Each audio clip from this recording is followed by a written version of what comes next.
Hey there, Rush fans. This is Mark Benetti alongside you for your latest edition of Behind the Bench presented by Assurance Solutions. The offseason series just rolls on, and joining me once again on the program here in this offseason is the head coach and the general manager of the Rapid City Rush, Joe Ferris. Coach, thanks again for joining us this week. You and I were joking yesterday on the phone that this summer just flew by, and now there's 87 days until our first preseason game against the Colorado Eagles. Where the heck did the summer go? It doesn't seem possible. I know you're always good with your numbers, but 87 days, it just doesn't seem possible. But, once the season ends and you get the players healthy and you look back on, what you accomplished last year as a hockey club and, what you want to build around, before you know it, you're already looking at bringing guys back. So it's exciting. I mean, it's a 12-month job now. We all know that in pro hockey and from the player side of it as well. But it's exciting. We know that when this rink has ice on it, it's a great place to be.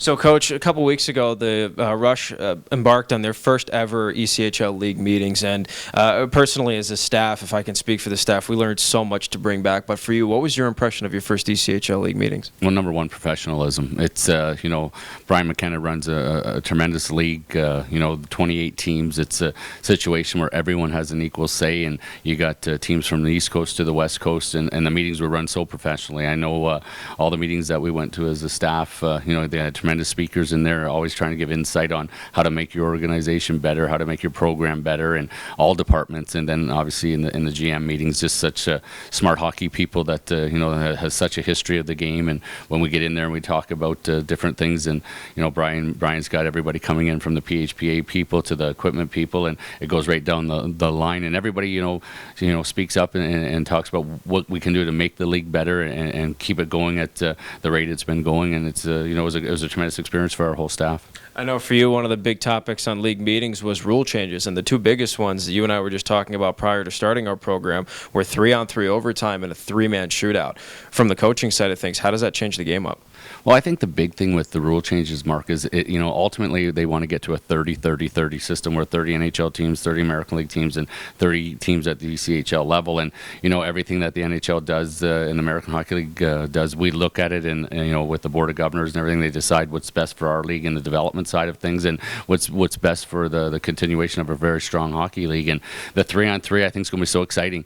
I don't think there'll be a lot of people getting out of their seats when overtime starts. And I think they went a lot on the recommendation on how it went in the American Hockey League last year. I think 65% of the games, or close to 70% of the games, were finalized prior to the shootout, and that's what they want to get to. They want to get to where it's not huge points. We know the extra point in the shootout is not decided by a skills competition. If the players can decide it prior to the shootout, that's what they want. And when you're going to get an opportunity to see such talented players out there on 3-on-3, and you might get teams that put 3 forwards out there or 2 forwards and 1 D, it's going to be a lot of debating on what you put out there, depending on not only the importance of the game, but if it's a division game or if it's an out of division game and stuff. So we're really excited about that. But the shootout's the whole new thing now. A lot of times with the 5-man shootout, we'd opt to go second and hope that our goalie stopped the first one, then put them on their heels. But I got to think with the 3-man shootout, 99% of the teams are going to opt to shoot first if you're the home team, and try to get them on their heels when that potentially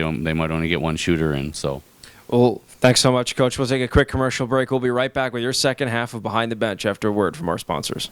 My job at Assurant involves keeping our customers informed at a time when they need us the most. I care about doing a good job for my company, but mostly I care about the people I serve. I found the same spirit of caring in a lot of my coworkers at Assurant.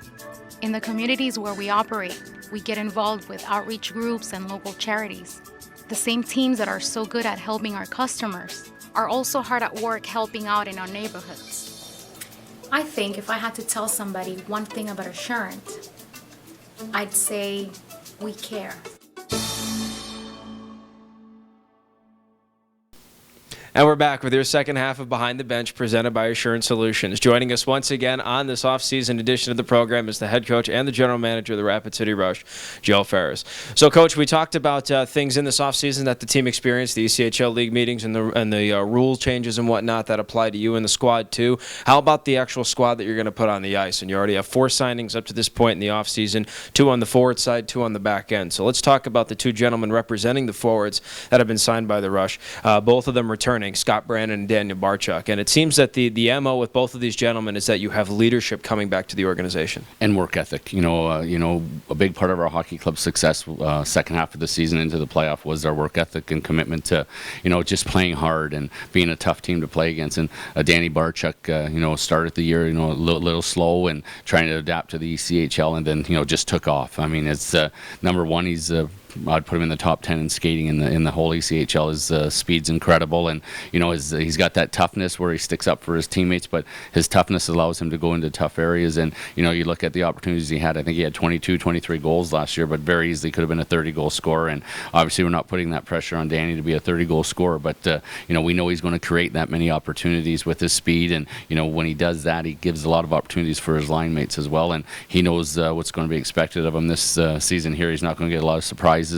Or surprise a lot of teams like he did last year. And we've talked to him a bunch of times. We know he's working very hard this summer, and he wants to build off of last year. And we're looking for big things from him. And then Brano on the other side of things was a guy who plays the same way every night and didn't really get rewarded for a lot of his hard work last year until near the end of the year. And obviously in the playoffs, he was a tremendous player for us and going to be a big part of our penalty kill again this season here coming up. The way he gets in front of shots and with his skating and his physicality, and he's a guy that's got to stay healthy to be successful because he does play that physical game, Mark, and we need that from him. If we got him on the third line right wing in the penalty kill or slide him up to the second line right wing, it should be a seamless transition for him. But his biggest thing to be successful is going to be playing that physical game and using his speed, especially in the division we're in now.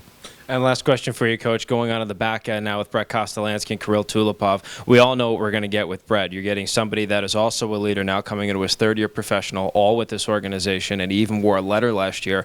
But for Kirill Tulipov, for the fans that don't know about him, what can he bring to this back end? Well, number one, he's a big man, and that's what we're looking at with the other players that we've been talking to and we've made offers to, is we want to get bigger. And Tulipov's a guy that I think was a third-round draft choice, so he had a ton of potential, and he's still a young man. He's a guy that could easily be a call-up to the American Hockey League, and he's big on the power play. He's got an absolute bomb of a shot, but he's a guy that we're going to utilize in all situations, and he could very easily be a guy that plays with the Kostolansky, a right shot D, and we know what Brett does on a nightly basis. He not only does he play the same way every night, no matter what building we play in or what opponent we play in, but he's a guy that makes his partner better no matter who we put him with. And we saw that last year. Everybody that we put Brett with ended up playing a better hockey game, and their plus minus was always better. And we had the puck. We were a lot more puck possession team because we just didn't throw it away. We made those simple plays that look simple up top but are very difficult to make. And we're expecting huge things out of Brett to carry on. And we have no qualms knowing that he's going to be ready to go and bring the same thing he's brought the first two seasons. But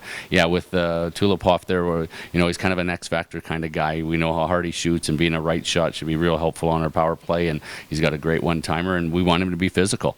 We know that the Alaskas, the Idahos, and the Colorados all have a lot of speed, and when you're that big, you don't have to do a lot to stop a guy. And last year I think he hit two of our guys and hurt both of them. So we're excited to have him, and the big thing with him, he's excited to want to be a part of the Rapid City Rush. And when you got players that are that excited and living in Minnesota all summer and getting ready for the next season, that's a real positive. Well, thanks once again so much for joining us, Coach. We'll see you as the offseason progresses. That'll do it for your latest edition of Behind the Bench, presented by Assurance Solutions. And don't forget to continue following our offseason series as the summer continues.